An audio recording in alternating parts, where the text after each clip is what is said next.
Hello students, हम लोग अभी इसके पहले वाले वीडियो में शब्द अलंकार का अध्ययन कर रहे थे, जिसमें कुछ नेटवर्क की प्रॉब्लम की वजह से हमारा शब्द अलंकार का एक टॉपिक छूट गया था, जो हम लोगों ने कल अनुप्रास अलंकार, यमक अलंकार और श्लेष अलंकार पढ़ा था।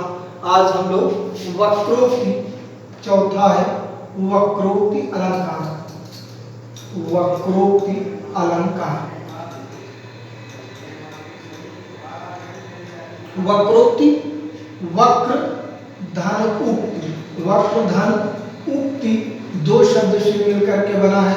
वक्र का अर्थ होता है टेढ़ा और उक्ति का अर्थ होता है कथन, अर्थात टेढ़ा कथन।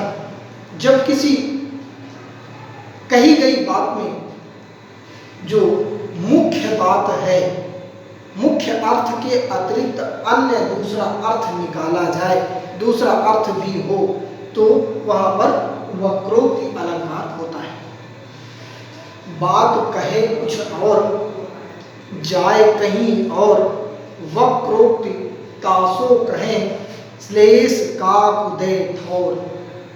केशवदास ने भी कहा है कि केशव सूधी बात को बरनत टेढ़ो भाव। केशव सूधी बात में बरनत टेढ़ो भाव, वक्रोक्ति तासो कहें, कही सबय कवि गाय। जैसे मैं सुकुमारी नाथ बन जोगू, तुम्हें उचित तप मोकम भोगू। अब यहाँ सुकुमारी शब्द है, आप देखिए कि मैं सुकुमारी, सीधा सीधा अर्थ अगर आप लिया जाए कि मैं सुकुमारी हूँ और नाथ बन के योग्य हैं, मुझे तुम्हें उचित तप, तुमको तप उचित है और मुझको भोग विलास करना उचित है। यह सीधा अर्थ हुआ। लेकिन अगर इसका हम टेढ़ा अर्थ या दूसरा अर्थ निकालें तो मैं सुकुमारी नहीं हूँ और आप जो है वन में योग्य करें, वन में योग करें और मैं वन में तपस्या करें और मैं यहाँ पर घर पर रहूं, तुम्हें तप ठीक है और मुझको भोग विलास करना ठीक है। दूसरा, ये हमारा वक्रोक्ति अलंकार हुआ, अर्थात कहा कुछ जाए और उसका अर्थ कुछ लगाया जाए। फिर हमारा दूसरा अलंकार अब अर्थालंकार है। अर्थालंकार,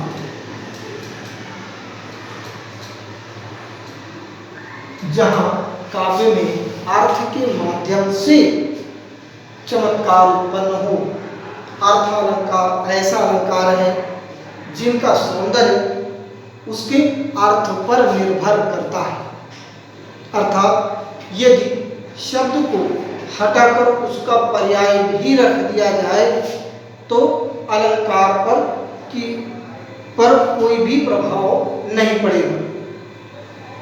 इसमें भी आप देखिए तो कुछ अलंकार, अर्थालंकार में कुछ अलंकार सादृश्य मूलक होते हैं। सादृश्य मूलक अलंकारों में सादृश्यमय समान दिखने वाले दो वस्तुओं में समानता बताई जाती है। सादृश्य मूलक अलंकारों में दो वस्तुओं में समानता बताई जाती है। इसी में आपका उपमा अलंकार आता है, रूपक अलंकार आता है, संदेह अलंकार आता है, भ्रांतिमान अलंकार आदि अलंकार। और कुछ अलंकार हैं जिनमें विरोध दिखाकर चमत्कार उत्पन्न किया जाता है। अब हम लोग शुरू करते हैं अर्थालंकार के अंतर्गत पहला उपमा अलंकार। उपमा अलंकार, जैसा नाम से ही विदित है कि दो वस्तुओं की उपमा, तुलना, जहाँ दो वस्तुओं अथवा व्यक्तियों में साधारण गुण, धर्म, आकार आदि के आधार पर, जहाँ दो वस्तुओं में या दो व्यक्तियों में साधारण गुण, धर्म, आकार आदि के आधार पर अगर तुलना की जाती है तो वहां पर उपमा अलंकार होता है। उप का अर्थ होता है उप प्लस मा। उप का अर्थ होता है समीप और मा का अर्थ होता है मापना। दो वस्तुओं को समीप समीप रख करके उनकी तुलना करते हैं, उनको मापते हैं, यही हमारा अर्थ अलंकार हुआ। इसमें अब जब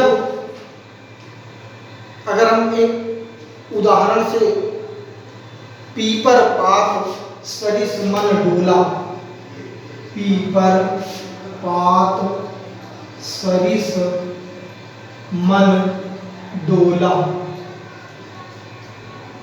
पीपर पात सरिस मन डोला, या उपमेय हमारा मन है। लेकिन इसके पहले हम थोड़ा उपमेय उपमान की भी चर्चा कर लेते हैं। तो उपमा अलंकार में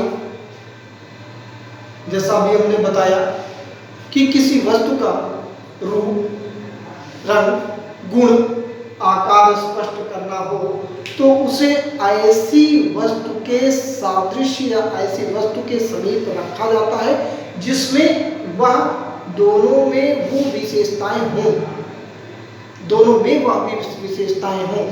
ऐसा नहीं है कि हमने पानी और पत्थर दोनों की तुलना करने लगे। ऐसा जो सादृश्य मूलक हो, किसी वस्तु का रूप, गुण, आकार स्पष्ट करना है तो ऐसी वस्तु के समीप रखना है। मापना, उपमा समीप रख करके मापना जिसकी विशेषताएं भी उसके सादृश्य हों और दोनों की तुलना कर देना ही उपमा अलंकार है।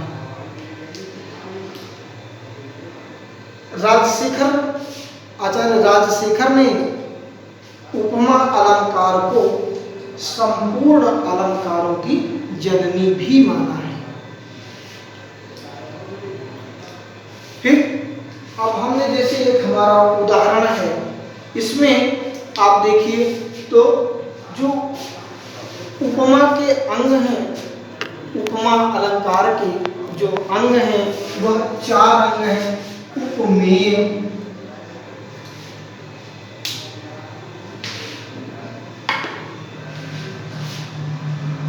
उपमान, साधारण धर्म, उपमेय, उपमान, साधारण धर्म और चौथा है हमारा वाचक शब्द।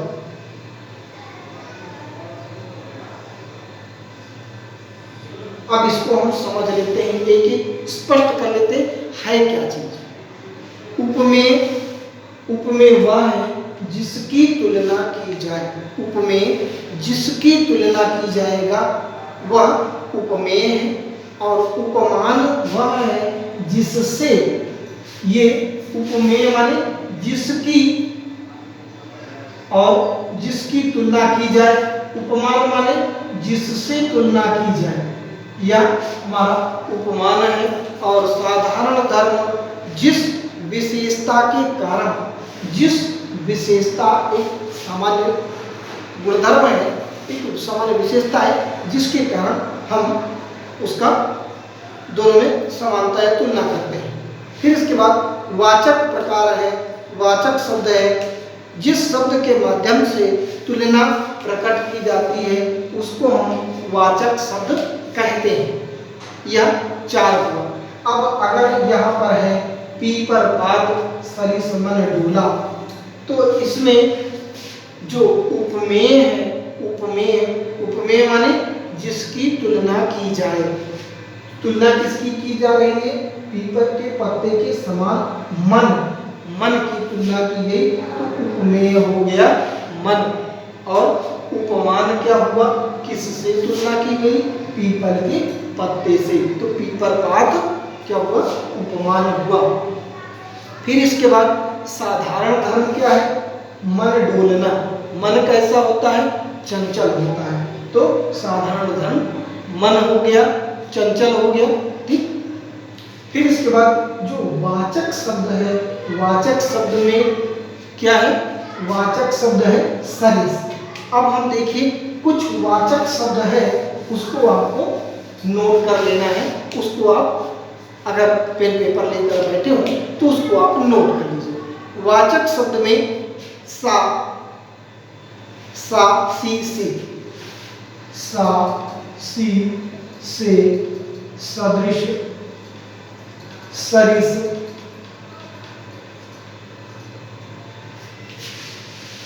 सम, इमी, सम, इमी, जिमी, सम, इमी, जिमी आदि शब्द आते हैं। यह शब्द, अगर यह शब्द हमको उस वाक्य में, उस कविता में, उस पद्य में, पंक्ति में अगर यह शब्द हमको मिलता है तो हम यह मान लेंगे कि यह उपमा अलंकार है। फिर इसके बाद अगला अलंकार हमारा है रूपक अलंकार। रूपक अलंकार। अब रूपक में भी जहाँ उपमेय व को उपमान के रूप में आरोपित किया जाए। रूपक माने आरोपित किया जाए। जहाँ उपमेय को उपमान के रूप में दिखाया जाता है वहाँ पर उपमेय रूपक अलंकार होता है। या जहाँ उपमेय में उपमान का, जहाँ उपमेय में उपमान का भेद रहित आरोप हो वहाँ पर रूपक अलंकार होता है। जैसे उदित उदयगिरि मंच पर रघुबर बाल पतंग विकसे संत सरोज सब हर्षे लोचन भृंग। इसमें जो सूर्य और राम उदित उदयगिरि मंच पर, उदयगिरि का जो मंत्र है, मंच है, उदय सूर्य कहाँ से होता है, पहाड़ उदयगिरि के मंच से, उदित उदयगिरि मंच से रघुबर बाल पतंग। तो इसमें बाल सूर्य और रामचंद्र के का वर्णन मिला है, वर्णन किया गया है। जहाँ पर भावरों का प्रसन्न होना, विकसे संत सरोज सब, संतों का प्रफुल्लित होना, और उसके बाद भावों का प्रसन्न होना आदि रूपक उसी क्रम में चल रहे हैं जिस क्रम में हमारा सूर्य का के उदय होने के पश्चात जो चलता है उसी प्रकार यह भी चल रहे हैं। फिर इसके बाद हमारा अगला अलंकार आता है उत्प्रेक्षा अलंकार।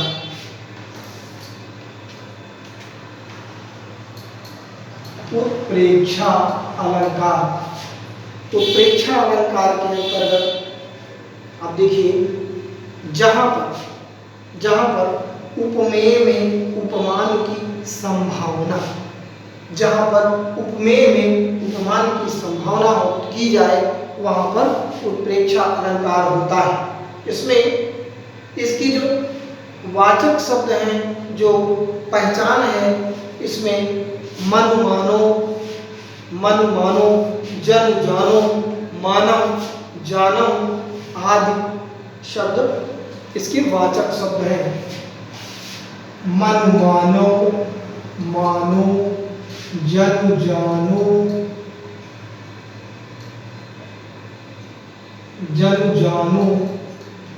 मानव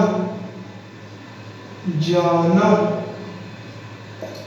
आदि शब्द आते हैं। जैसे लेकिन एक ही और ध्यान देना है कि यहाँ पर मानव माने एक संभावना व्यक्त की जा रही है। संभावना सबसे प्रधान होता है। जैसे मानव सूर काढ़ीदारी है वायु मध्यते में।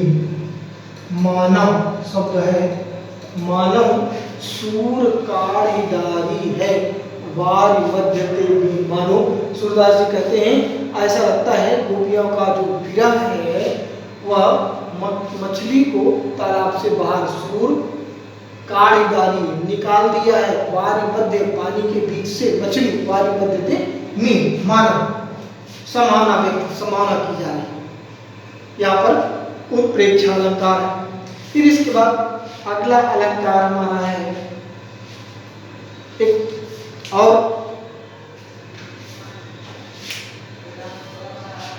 अलंकार हमारा। इसके बाद अगला आता है हमारा प्रतीक अलंकार।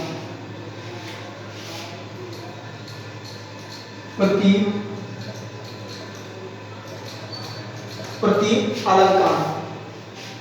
प्रतीक का अर्थ होता है, प्रतीक का अर्थ होता है उल्टा या विपरीत। प्रतीक का अर्थ होता है उल्टा या विपरीत। जब यह किसका उल्टा है? उपमा।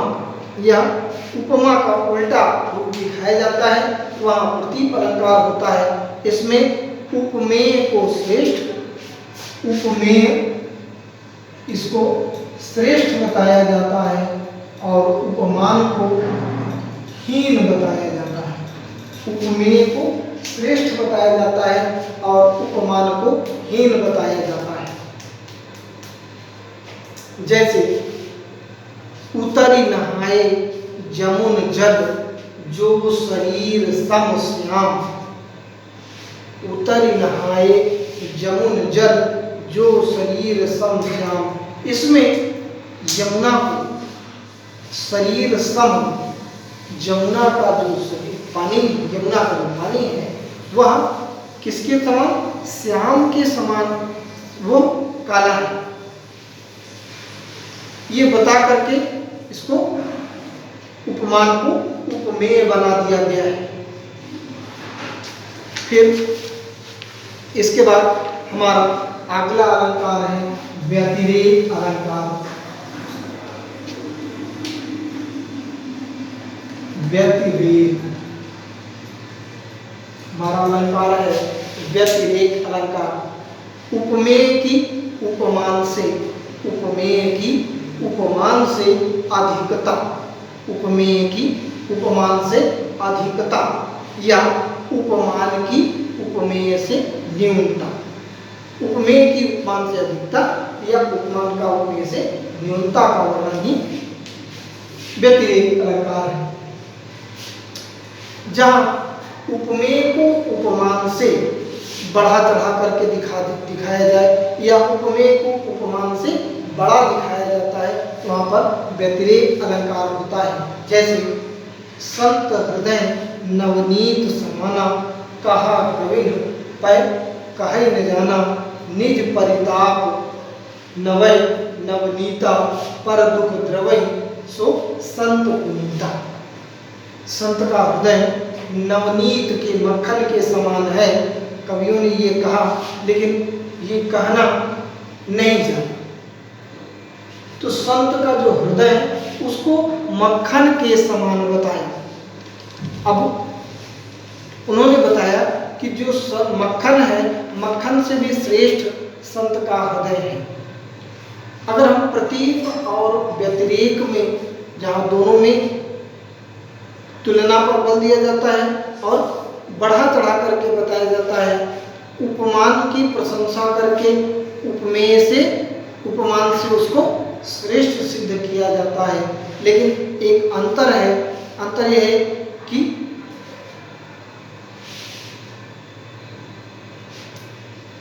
व्यतिरेक में विशेषता पर जोर दिया जाता है, व्यतिरेक में विशेषता पर जोर दिया जाता है। दोनों की अपनी अपनी विशेषताएं बता दी जाएंगी और उन्हीं के आधार पर स्वयं उपमेय को श्रेष्ठ और उपमान को हीन बताया जाएगा। अगला हम अगर देखते हैं तो विभावना अलंकार। विभावना, विभावना, विभावना तीन शब्द से मिलकर के बना है। वि का मतलब होता है, वि का मतलब हुआ विशिष्ट, विशिष्ट भाव माने हो गया कारण, विशिष्ट कारण, और ना माने नहीं, कोई विशिष्ट कारण नहीं, अर्थात बिना हेतु कार्य की उत्पत्ति हो, कारण के बिना, कार्यों के बिना कार्य की उत्पत्ति हो जाती है, वहां पर विभावना अलंकार होता है। कारण के बिना ही कोई विशिष्ट कार्य हो जाता है, वहां पर विभावना अलंकार होता है। जैसे बिनु पग चले सुने बिनु काना, कर बिनु कर्म करे विधि नाना, आनंद रहित सकल रस भोगी, बिनु वाणी वक्ता बड़ जोगी। अर्थात यह कारण नहीं है, कारण के बिना कार्य हो रहा है। बिनु पग चले, बिना पैर है नहीं लेकिन चल रहा है, कान नहीं है सुन रहा है, हाथ नहीं है लेकिन सारे कर्म कर रहा है, सिर नहीं है लेकिन सारे रस का उपभोग कर रहा है, बिना वाणी के वो सबसे बड़ा वक्ता है। फिर इसके बाद अगला अलंकार है विशेषोक्ति अलंकार। विशेषोक्ति, विशेषोक्ति माने विशेष उक्ति।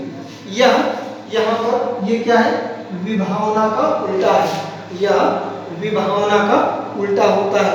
इसमें कारण विद्यमान रहने पर भी कार्य नहीं होता, और विभावना में क्या है कि विभावना में कारण के बिना काम हो जाता है, लेकिन यहाँ पर कारण के रहने पर भी काम नहीं होता। जैसे नीर भरे नित प्रति रहें, नीर भरे नित प्रति रहें, तऊन प्यास बुझाए।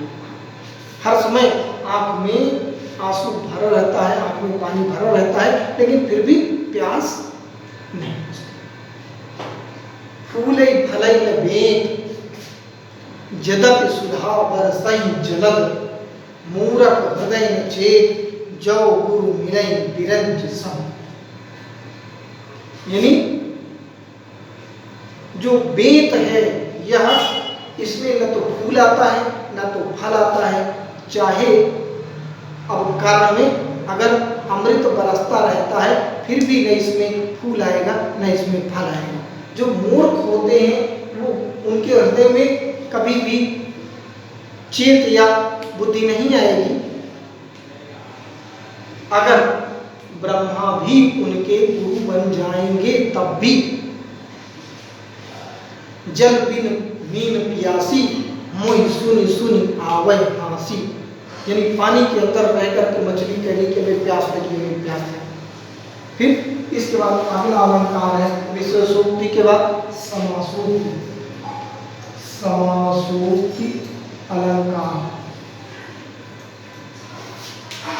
जहाँ कार्य लिंग अथवा विशेषण की, जहाँ कार्य लिंग अथवा विशेषण की समानता के कारण प्रस्तुत के माध्यम से अप्रस्तुत का कथन किया जाए। जो प्रस्तुत है उसके माध्यम से अप्रस्तुत जो नहीं है उसका कथन किया जाए, वहां पर समासोक्ति अलंकार होता है।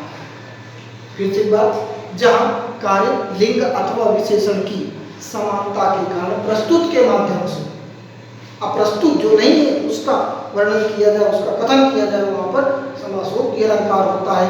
जैसे नहीं पराग नहीं मधुर मधु, नहीं विकास ई काल, अली कली ही सो विधे, आगे कौन हवाल। यहाँ एक भौरा, प्रत्यक्ष रूप से भौरा है, भौरे के माध्यम से जय सिंह द्वारा जो नई रानी के, दौड़ा रानी के प्रेम में पड़कर राजकाज को जो छोड़ दिया था, बात उसकी की गई है, लेकिन जो प्रत्यक्ष है भावराग उसके माध्यम से की गई। बड़ो डील लख पील को सवन तजो बन धाम, धानी धानी सर्जा के जगत में ताको भरो मान। यह जो सर्जा शब्द है, सर्जा शब्द का अर्थ होता है सिंह और शिवाजी। हाथी के साथ में सिंह का संबंध प्रत्यक्ष रूप से हाथी के साथ में सिंह का संबंध दिखाया जा रहा है, लेकिन ये औरंगजेब और शिवाजी का संबंध अप्रत्यक्ष रूप से बताया जा रहा है। समासोक्ति अलंकार सबसे अधिक मात्रा में उच्च कोटि के मात्रा में पद्मावत में आपको मिलते हैं। सूफी काव्य की जितनी रचनाएं हैं ज्यादातर सब में समासोक्ति अलंकार मिलता है। फिर इसके बाद अगला हमारा है अन्योक्ति अलंकार। हाँ, इसके बाद हमारा अगला अलंकार है अन्योक्ति अलंकार। अन्योक्ति अलंकार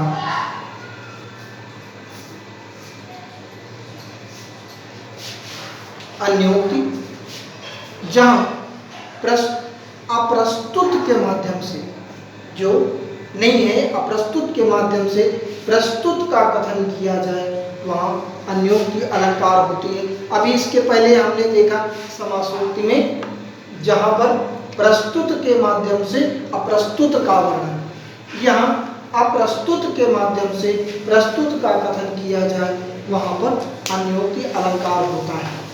जैसे तुलसी पावस के समय धरी कोकिलन मौन, तुलसी पावस के समय धरी कोकिलन मौन, अब तो दादुर बोली है हमें पूछी है कौन। अर्थात यहाँ पर अप्रत्यक्ष रूप से क्या है, वर्षा ऋतु के मेढकों के माध्यम से, जो अप्रत्यक्ष रूप से मेढकों के माध्यम से, प्रत्यक्ष कौन है, मूर्खों की बात की जा रही है। तुलसी पावस के समय धरी कोकिलन मौन, जब पावस माने वर्षा के ऋतु में कोकिल यानी कोयल उस समय शांत हो जाती है, और उस समय बोलता कौन है, उस समय मेढक बोलते हैं। अब तो दादुर बोलिए हमें पूछिए कौन। अप्रत्यक्ष रूप से वर्षा ऋतु के माध्यम से, मेढकों के माध्यम से प्रत्यक्ष मूर्खों की बात की जा रही है। स्वार्थ सुकृत न श्रम व्यथा देख विहंग विचार, बाज पराए पान पर तू पक्षी न मान। यहाँ अप्रत्यक्ष बाज के माध्यम से प्रत्यक्ष जय सिंह की बात कही जा रही है। फिर इसके बाद हम अगला अलंकार हमारा है संदेह अलंकार। संदेह अलंकार, संदेह अलंकार में जहाँ उपमेय में उपमान के संशय को, उपमेय में उपमान के संशय को संदेह कहते हैं। जहाँ वस्तु, किसी वस्तु, व्यक्ति या पदार्थ को देखकर उसके साथ